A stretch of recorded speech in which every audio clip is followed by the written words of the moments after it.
I really wasn't expecting a visit. Not today. I wasn't expecting my niece to have a certain look in her eyes as she trotted over from her car. She seemed to have a look of worry and wonder, and she was clutching some sort of novel in her hand, but I couldn't really see what it was as she came over. I was just busy cleaning out the garden a little bit when she arrived. I heard the car, and instinctively I reached over for my pistol, flipped the safety off before I even got it clear leather until I recognized the vehicle coming down. Then I simply placed it back in the holster and reclipped it. At that point, I could hear her running up. And as she got right next to the fence line, not coming in the garden as her shoes would get dirty, of course, she asked me if we could talk. She has a whole bunch of questions. She was interested in different things, and she started talking really, really fast. Look, we can talk when I'm done. She looked at me inside, bucket of weeds, tools around the garden in different areas. She asked me how long it was going to be. I simply turned to her and said, "It'll be a lot quicker if you help me." She was not really happy about walking inside in those white shoes, but she decided to come in because apparently whatever the hell she wanted to talk about, she really wanted to talk about. We finished in the garden as she kept saying she wants to ask me a bunch of questions. I said, "Not until we're done." And she had to wait. Once we got inside, I started the coffee pot and then asked, "So, what's bouncing around in your brain like a Mexican jumping bean, so much so that when you came onto this property, you had a skip in your step like somebody shoved a pogo stick up your butt?" She hesitated at the very colorful way I put that. And then I noticed the book in her hand, the one she had placed on the table. I realized it was, what was it called again? Medieval musical chairs and some sort of prep for winter. They made a show about this. Had to, I enjoyed it for what it was. I was laughing so hard at some of it, and I'm just glad nobody was in the house when that happened because they would have thought, "Why are you laughing?" And all I could think of was, boy, they get these wrong. Boy, they get so many of these creatures wrong. Holy crap, did they get that wrong? I will say, however, the acting for some of the actors was done extremely well.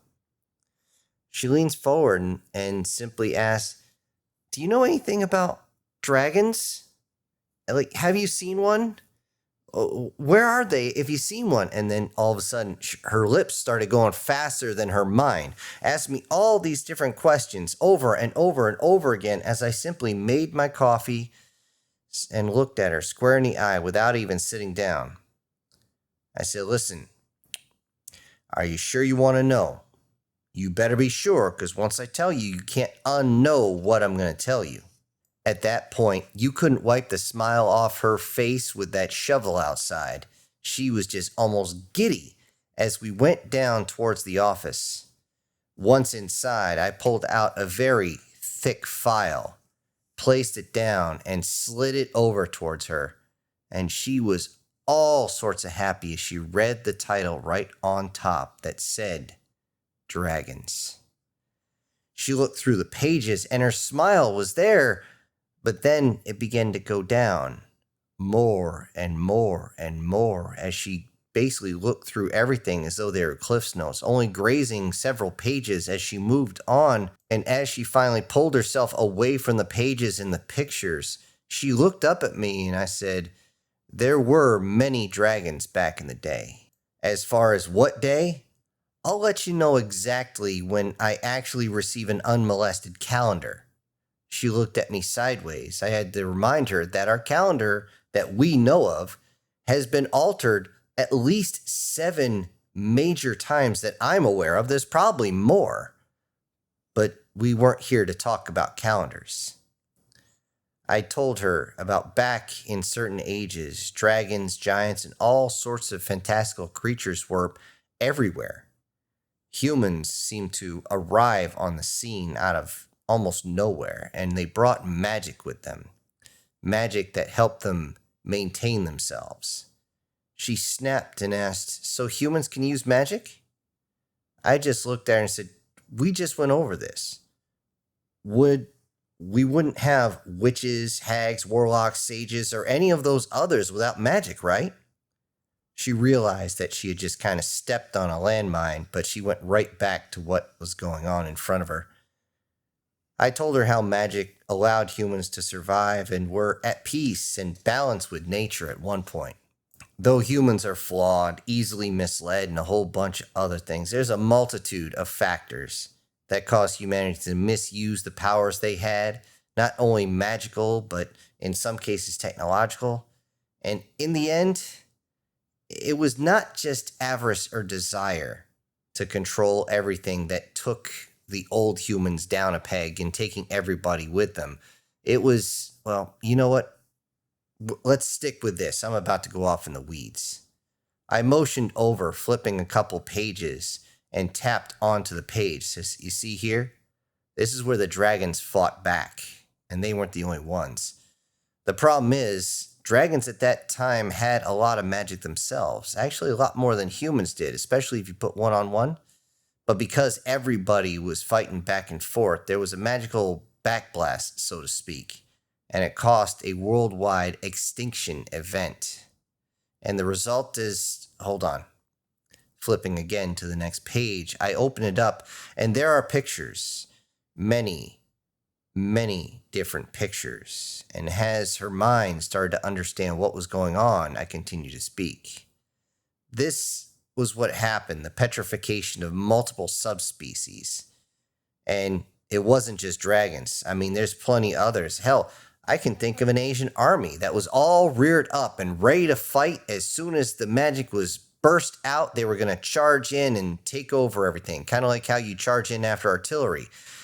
They didn't get a chance. They got hit with that wave of magic, and yeah, they're right there. I leaned down and pulled out a few more pictures and showed around the world of clearly petrified dragons. Many were stone was simply weathered, but the time had not taken enough away from them. They were still visible. And that is when I saw my niece begin to cry. I actually moved the files away to make sure she didn't get the files wet because they will smudge. I continued to tell her how entire civilizations fell at that point, and they left remnants of their old world all over the place, mostly in the form of old buildings that were so well made that they still stand to this day. Most everything, though, however, well, let's just say the same assholes that caused the world to reset decided to tear down most of the old world to try and rewrite history. But eventually we get some of it. But worst of all, this right here, what you're looking at, this isn't the only time, I told her. That's when her brain moved a little bit. And she looked at me like, what the hell is going on? What is this world we live in? But then she looked back down at the pictures and asked, so there are no more dragons at all? I pulled up and said, I never said that. Then I started flipping through the files a little bit until I found the area. Then I opened it up wide and showed it right in front of her. Though she had realized that many of them had been petrified, I showed that some are actually used to create salt over in the Himalayas.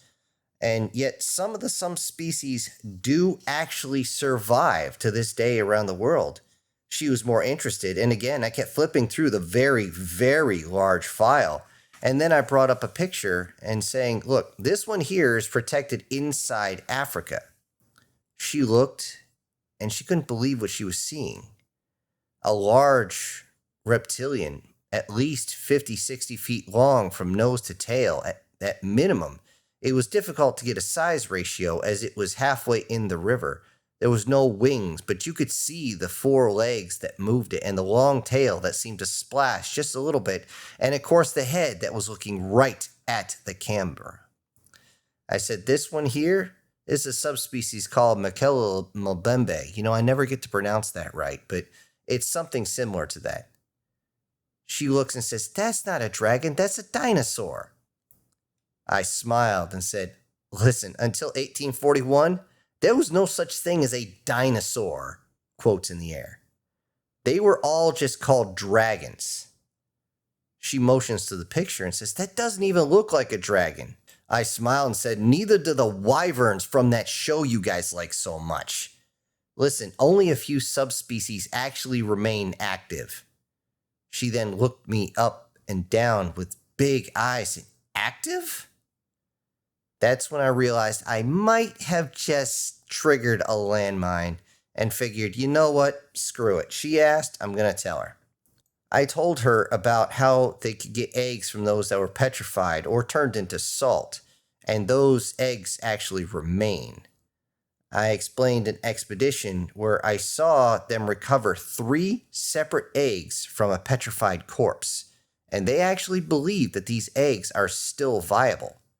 She looked at me and said, "But you're not a scientist. Why would they have you there? That doesn't make sense."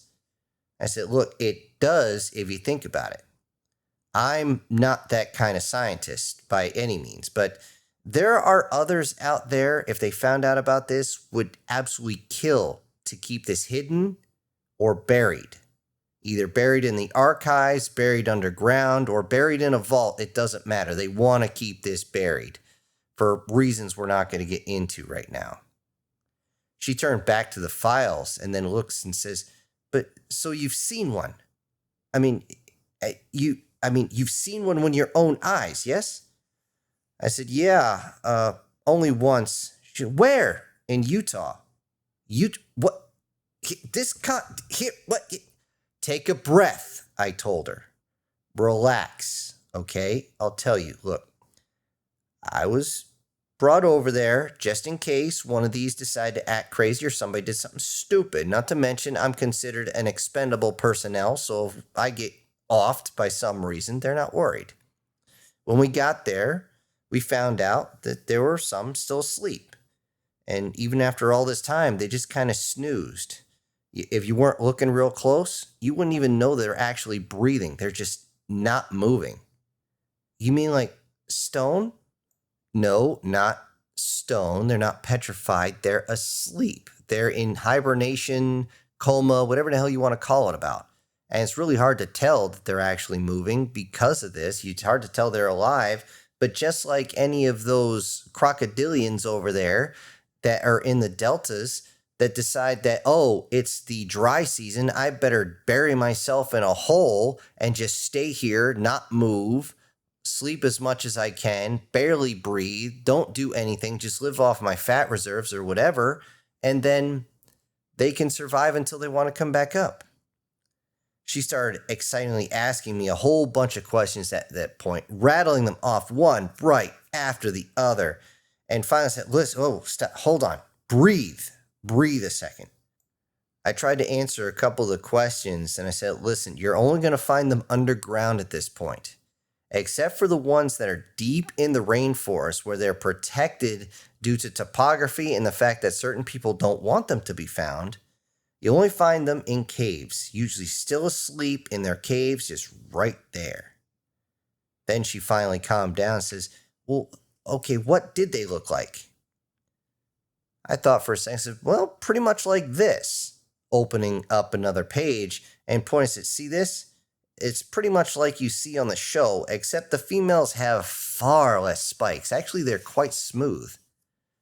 "You mean the spikes down the back?" she asked me. "Well, yeah, the males have spikes down the back, at the end of the tails, on the heads, that big plumage thing they got going. Yeah, they got spikes all over." "Oh, did you touch one of them?" "Yeah," I told her. At that point, she actually paused and stared. "And?"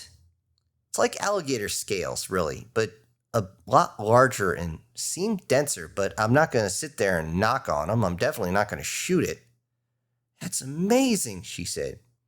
"Yeah, at least for the Western ones. The Eastern ones confuse the hell out of me, though. I mean, how the hell does a giant snake like that fly? I don't get it." "Well, were those ones asleep too?" "Yep," I told her. She was absolutely flabbergasted at this point. Then she finally came back to herself, started flipping through a bunch of the pages before she asked me another question, and she simply asked, "Has anyone tried waking them up?" I said, "Are you insane? You don't wake sleeping dragons." Why not? She said, pulling back as she looked like I was going to haul off and belt her one. I calmed myself down a little and said, after that long of being asleep, do you have any idea what's going to happen if you wake them up? They're only going to be following their base desires. They're looking for food, a fight, or a mate at that point, and that's all. None of those scenarios you want to be around for. Trust me, that shit's beyond dangerous. She looked back down at the files with kind of a cocky grin and said, well, it sounds fun to me. I reach over and I actually close the file and say, that's because you don't recognize the danger. As I pick the file up off the table, I simply look at her and say, listen, you've been too brainwashed and waxed by crap like Disney. Listen, your logic is gone. Besides, you've never worked with large animals before, so just keep that in mind. If you want to, watch some of those videos on that tube thing you like watching and see how friendly these animals are when you wake them up after a long sleep. They're not going to be happy. At that point, I start putting the file away, and just as I pull the drawer back, she says, thanks for showing me this. I do wonder something. I said, what is it? I wonder if anybody's thought about having a dragon-human hybrid. That was the moment I put the file directly back in. And in that moment, a lot of memories came flooding back. A lot of memories and a lot of feelings that came in, things that I tried to bury a long time ago. And I got quiet. That's when my niece says, is something wrong? Really? Has somebody tried that? I simply said, come back tomorrow. Well, I got time. We can talk. Come back tomorrow. Hello, everybody. This is Syntax. Thank you for joining me today on number 11 of The Files. Now, before I go, I need to say that today's winner is Alan Williams, with MTF Guard and Tim MC coming in second and third. And I also need to send out some humongous thank yous to the supporters of this channel, and they are Prozac and Pancakes, Douglas Scarborough, SS Demon, MTF Guard, Brian Kemp, Guardian Sage, and Erica Gem. Thank you all so much for supporting the channel. Everybody else, I'll see you on the next one. This is Syntax. Ejecting pilot.